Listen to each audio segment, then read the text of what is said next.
ಕನಸಿನ ನೂರು ಎಳೆಯಿಂದ ನೇಯುವ ಗೂಡು ಸಂಬಂಧ ನಲುಮೆಯ ಬಂಧನ.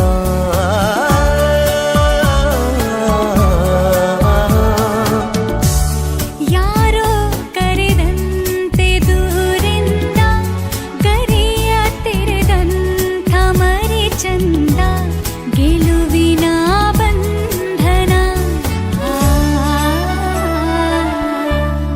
ಅದೇ ಭೂಮಿ ಅದೇ ಬಾನು ನಯನಾನೂತನ,